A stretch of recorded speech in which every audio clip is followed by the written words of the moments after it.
Assalamualaikum warahmatullahi wabarakatuh. Salam sejahtera untuk kita semua. Apa kabar Sobat Workers? Semoga kita semua dalam keadaan baik-baik saja. Amin. Kali ini saya, Eko Surya Setiadi, sudah berada di kediaman seseorang, tepatnya di studio yang sederhana ini.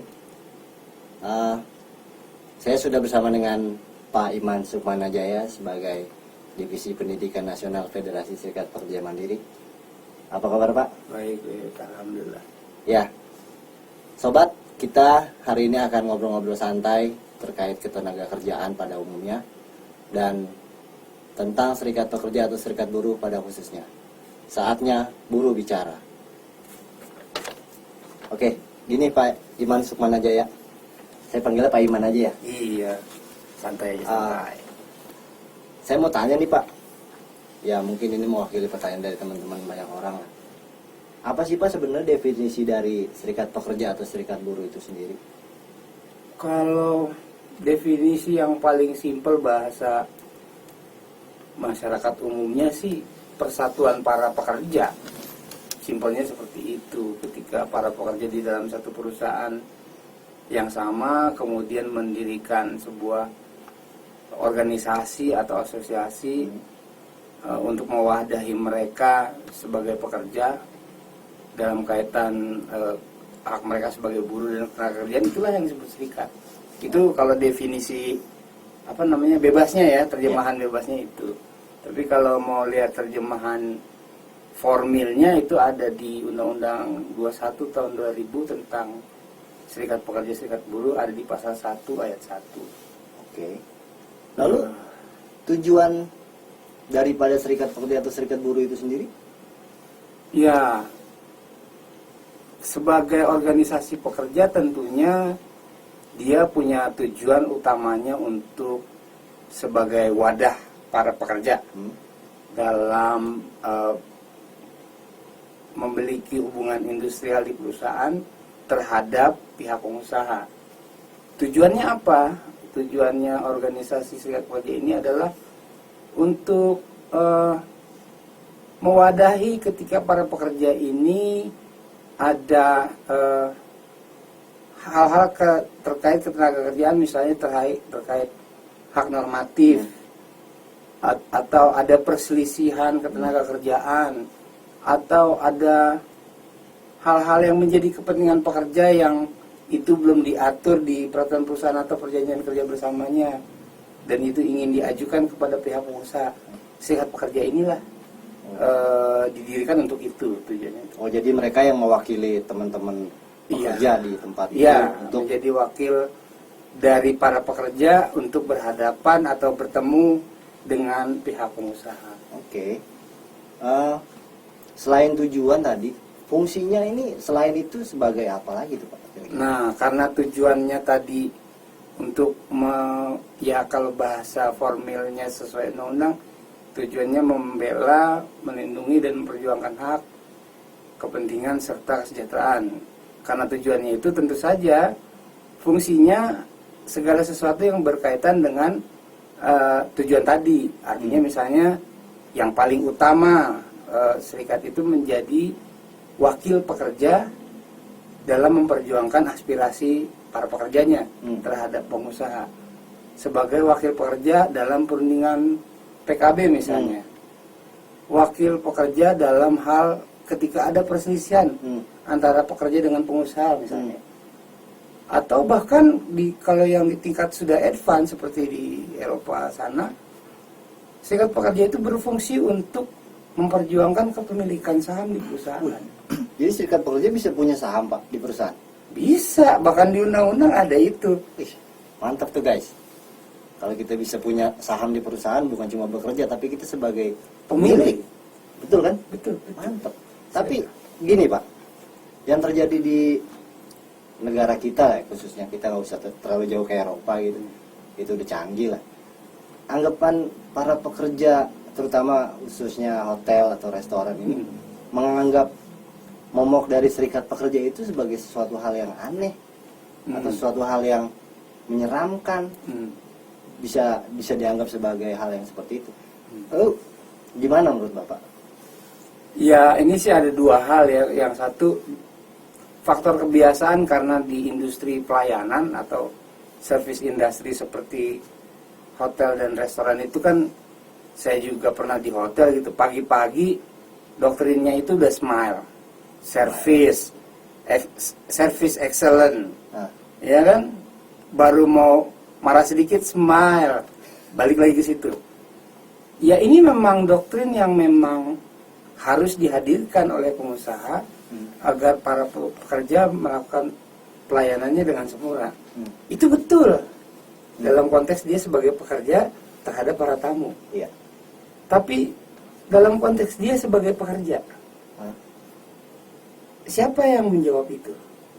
Kalau tidak mereka sendiri. Iya. Iya kalau pengusahanya punya kesadaran tingkat tinggi akan hak buruh. Kalau tidak, mereka mau ngandelin dari mana? Kalau tidak oleh mereka sendiri. Nah, serikat pekerja inilah kemudian yang seharusnya disambut baik oleh pekerja hotel dan restoran yang tadi katanya doktrinnya udah smile service dan segalanya itu. Seharusnya menjadi wadah yang dapat diandalkan untuk memperjuangkan hak-haknya. Seharusnya seperti itu ya Pak. Seharusnya seperti itu. Dan Ya. tidak perlu ada kekhawatiran seharusnya. Seharusnya sikap pekerja itu terhadap keberadaan serikat ya justrunya harus menyambut baik ya. Harusnya menyambut baik karena dia sebagai pekerja yang harus melayani tamu itu satu hal, tapi dia sebagai pekerja yang punya hubungan kerja terhadap perusahaan itu hal lain. Oke. Itu harus bisa dibedakan gitu. Oke. Lalu bagaimana nih Pak caranya kita apabila kita bekerja di hotel atau restoran itu untuk mendirikan serikat pekerja itu? Apa sih syarat-syaratnya mungkin yang mungkin bisa di... Nah ini di Indonesia ini sejak adanya Undang-Undang 21 tahun 2000 bikin serikat cukup ada 10 orang. 10 orang? Cukup 10 orang. 1 orang engineering, 1 orang FO, 1 orang housekeeping. Pokoknya 10 orang lah dari departemen yang berbeda. Kemudian sepakat mendirikan serikat pekerja, bikin ADART, bikin lambang dan segala macam. Berangkat rame-rame ke Disnaker mendaftarkan diri, sudah selesai.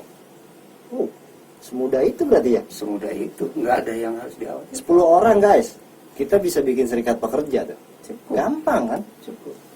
Lalu setelah kita berdiri nih, seumpama kita mau mendirikan serikat, gimana sih kita bisa menentukan atau mungkin ada cara-cara atau kiat-kiat khusus menentukan kita harus berafiliasi kemana gitu? Afiliasi atau federasi ya? Iya, seperti itu. Nah, serikat pekerja kan di masa lalu ada serikat pekerja kejuruan ya, yang sesuai dengan bidang kerjanya. Saya kira yang paling pas justru memang serikat pekerja yang memang dengan kekhususan bidang kerjanya. Seperti halnya FSPM misalnya ya, itu kan dia memang dari awal berdiri secara sadar mengorganisasikan para serikat pekerja hotel, restoran, plaza dan catering gitu ya. Yang memang sudah bidangnya memang anggotanya dari awal itu. Ya kalau memang industrinya industri perhotelan, restoran dan lain-lain yang saya sebutkan, ya bergabungnya dengan serikat yang sesuai dengan bidang kerjanya. Oh jadi Kan- nggak asal sembarangan Iya. kita masuk ke afiliasi tertentu tanpa sesuai dengan bidangnya. Sekarang begini, Anda orang hotel, bikin serikat, gabungnya sama serikat perminyakan. Yang nyambung. Masalah dong gitu. Iyalah. Nah itu makanya sebaiknya yang dengan sejenis profesinya yang sama dengan kita. Oke. Itu sih. Oke.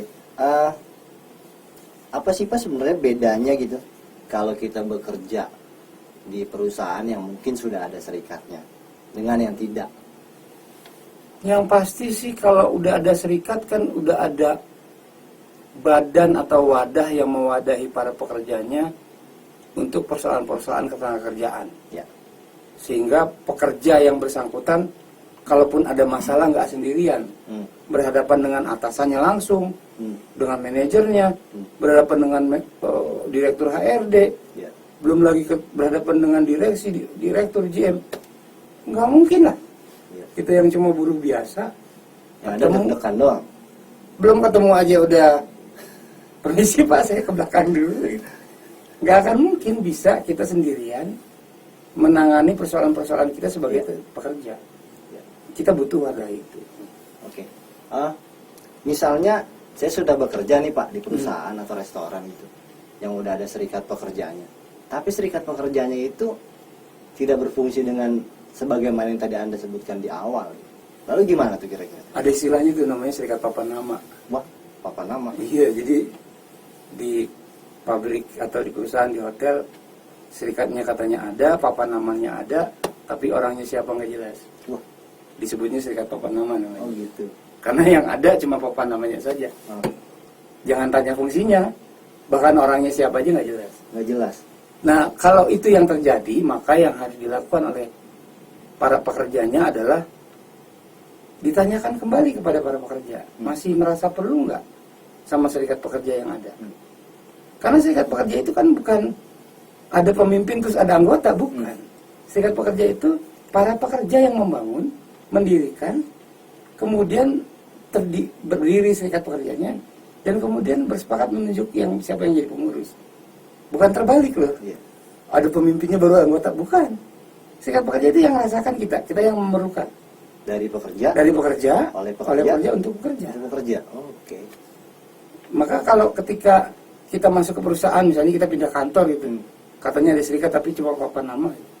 Maka yang kita harus lakukan sebagai pekerja adalah mengajak pekerja lain untuk tidak tinggal diam melihat serikat pekerja yang tidak berfungsi tadi atau serikat papan nama tadi. Kita harus fungsikan dari kita sendiri. Ajak dari departemen lain, bagian lain. Kita rembukan yuk bagaimana serikat ini biar berfungsi lagi seperti apa caranya. Sesuai dengan seharusnya. Ya, sesuai dengan fungsi yang semestinya. Ya. Lalu yang bisa untuk menjadi anggota atau pengurus dari sebuah serikat pekerja atau serikat buruh di perusahaan itu siapa, Pak? Siapa saja. Siapa saja yang dirinya adalah pekerja atau buruh. Yang artinya orang yang mempunyai hubungan kerja dengan perusahaan tersebut. Oke. Berarti semuanya bisa. Bahkan manajer. Boleh sepanjang dia tidak memiliki jabat. Kalau sebagai anggota saja nggak apa-apa ya. Oke. Tapi kalau ketika dia menjadi Mungkin ada batasan atau jabatan tertentu gitu untuk bisa jadi pengurus. Ini dalam tanda Ya. itu sebagai pengurus gitu. di Undang-Undang 21/2000 memang mengatur itu untuk jabatan-jabatan tertentu yang sekiranya akan melahirkan konflik kepentingan, misalnya direktur keuangan jadi ketua serikat juga, atau direktur personalia jadi ketua serikat juga. Tentu saja kan itu jabatan-jabatan yang secara fungsi juga kan dia sudah bertugas untuk mewakili pihak perusahaan. Jadi kalau untuk orang-orang seperti itu ya janganlah dia jadi pengurus, apalagi ketua. Tapi kalau dia mau jadi anggota nggak apa-apa. Kalau jadi anggota nggak apa-apa. Itu kan segini, hak untuk berserikat, menjadi anggota serikat itu bahkan bukan undang-undang saja, itu hak konstitusional. Berdasarkan undang-undang dasar tidak boleh ada satu manusia pun yang melarang orang yang mau berserikat. Kalau itu dilakukan, Anda udah bukan warga negara tuh.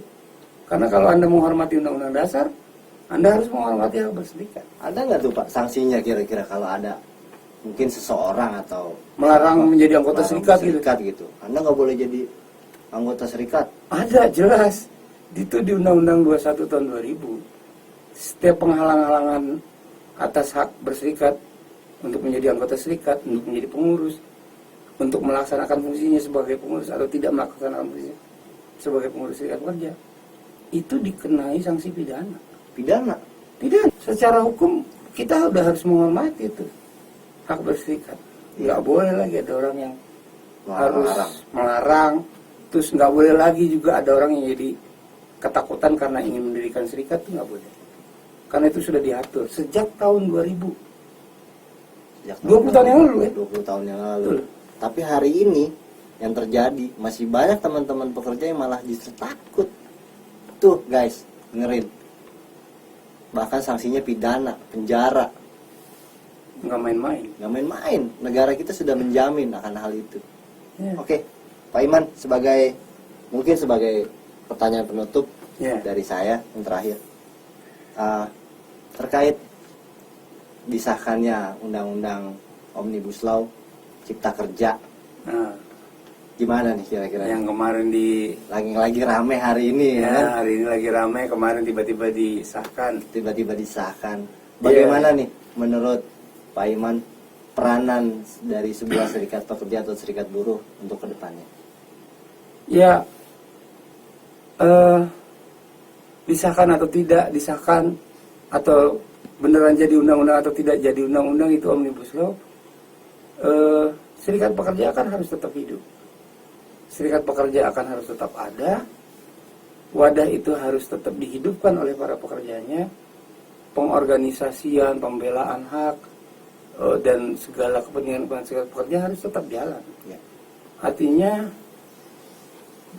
jangan karena RUU Omnibus Law sudah disahkan kemudian merasa ya udahlah percuma juga. Enggak. Justru dengan tantangan yang semakin luar biasa ini, justru harusnya serikat pekerjanya harus lebih tampil dan lebih tertantang untuk lebih kreatif, karena menghadapi peraturan perundangan yang baru itu tadi. Harusnya sih seperti itu ya. Harusnya lebih optimis gitu. Lebih optimis, lebih yakin ya. Lebih yakin. Jangan justru malah jadi pesimis. Jadi lemes ya, Jadi jangan. lemes. Janganlah, kasihan buruhnya. Iya. Udah kayak begini harus tetap Iya. semangat. Tetap semangat kawan-kawan. Harus dengan adanya pun apapun itu Omnibus Law atau apapun namanya, Ya. kita tetap harus survive, tetap harus Betul. semangat.